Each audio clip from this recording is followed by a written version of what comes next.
warahmatullahi wabarakatuh. Saya Lailatul Musyarofa dari kelas C1 Prodi Pengembangan Masyarakat Islam. Di sini saya akan membahas tentang andragogi. Andragogi berasal dari bahasa Yunani dari kata andra yang berarti orang dewasa dan agagos yang berarti pemimpin.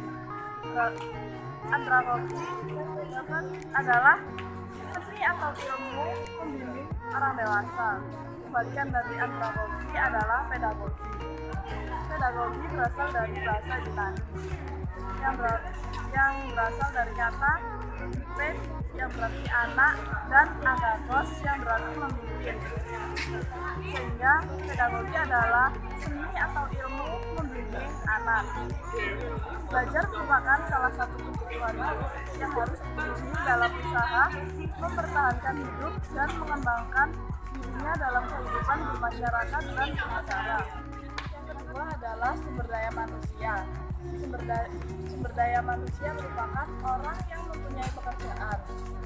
Istilah sumber daya manusia ditujukan untuk memperluas kajian sehingga lebih bersifat universal dan tidak mengarah pada suatu bidang profesi tertentu. Sumber daya manusia merupakan suatu aset terpenting bagi kemajuan bangsa.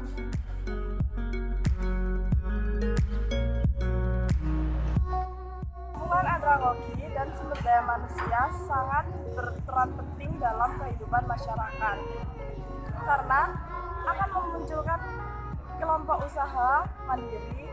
Dengan begitu, kehidupan manusia akan semakin maju dan berkembang.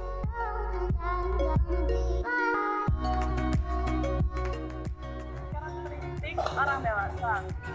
Orang dapat dikatakan orang dewasa ketika memiliki 8 ciri-ciri sebagai berikut.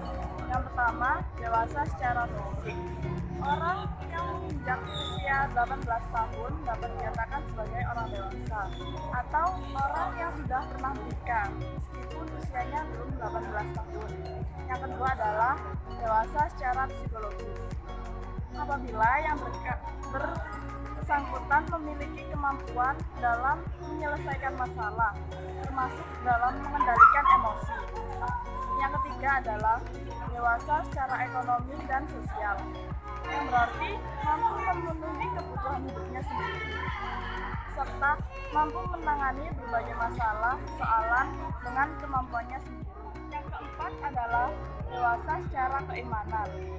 Dapat dikatakan dewasa secara keimanan ketika dalam menjalankan perintah agama yang diyakini, mereka dapat menjalankannya.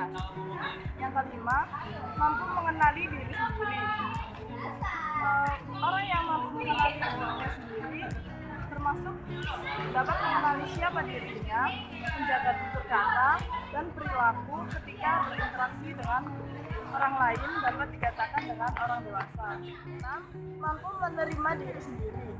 Setelah dapat mengenali diri sendiri, kemudian orang dewasa mampu menerima diri sendiri sehingga mampu menyikapi keadaannya dengan baik. Yang ketujuh, mampu memahami orang lain. Hal ini berkaitan dengan kemampuan seseorang dalam menunjukkan rasa simpati dan empati kepada orang lain. Yang terakhir adalah mampu memberikan teladan. Mampu memberikan teladan kepada orang lain dan melaksanakannya, menginspirasi serta menepati apa yang telah dikatakan akan serta dilakukannya.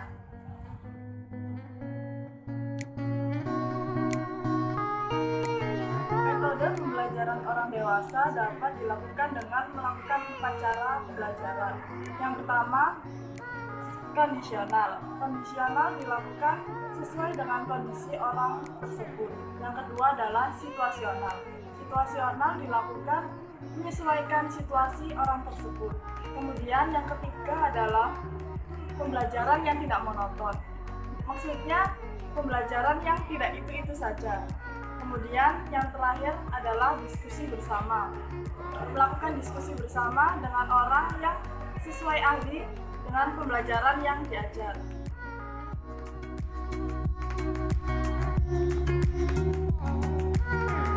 Prinsip belajar orang dewasa.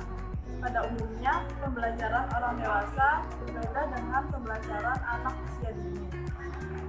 Pembelajaran orang dewasa bersifat mandiri. Pada umumnya, pembelajaran orang dewasa cenderung mempelajari hal-hal yang pernah mereka lakukan sebelumnya. Prinsip pembelajaran orang dewasa ada 4. Yang pertama, orang dewasa perlu terlibat dalam merancang dan membuat tujuan pembelajaran. Yang kedua, pengalaman adalah asas aktivitas pembelajaran.